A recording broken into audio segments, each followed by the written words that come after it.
Yes, ni nyakati nyinginezo za michezo pamoja na burudani, tukikuhakikishia kukuletea taarifa na kukupa maarifa kuhusiana na yote yanayoendelea kwenye sekta mbalimbali za michezo pamoja na burudani zake.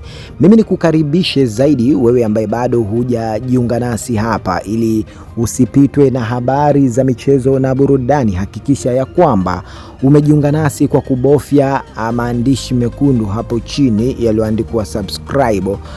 Kwa kufanya hivyo tayari utakuwa umejiunga na timu yetu kama familia, utakuwa unapata habari mbalimbali za michezo pasi na kuchelewa ama kukuweza kuzikosa zile habari tamtam kabisa na za moto kuhusiana na michezo.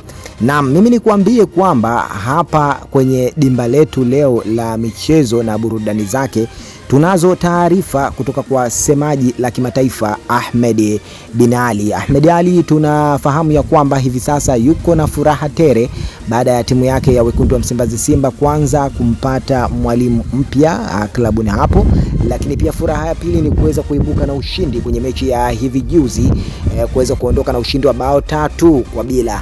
Hili ni jambo kubwa sana kwa wana Simba na pongezi kubwa sana ziende kwa uongozi pamoja na walimu wa klabu ya Simba. Lakini mashabiki kwa upande wao tumeona furaha zilioje huko mitandaoni, unakwambia kumechafuka furaha kwa upande wa Simba, mashabiki raha upande wao, lakini pia bado wanaendeleza kupambania yale mazuri ambayo yamekuwa yakiahidiwa na uongozi wa klabu ya Simba. Sasa taarifa kwa umma ni kwamba mara baada ya kocha Fadru, ambao baadhi ya mashabiki walionekana kulalamika kwa kuondoka kwake, bado Simba imesimama kidete na imara kuhakikishia kwamba wananchi wote wanaoishabikia Simba, nazungumzia wenye nchi, wanaizungumzia Simba kwa namna ambayo wengine wamekuwa wakiiweka katika hali ambazo si nzuri, kusema kwamba wamemuondoa kocha ambaye bila makosa, lakini kiuhalisia ni kwamba hakuna timu ambayo haitaki mafanikio.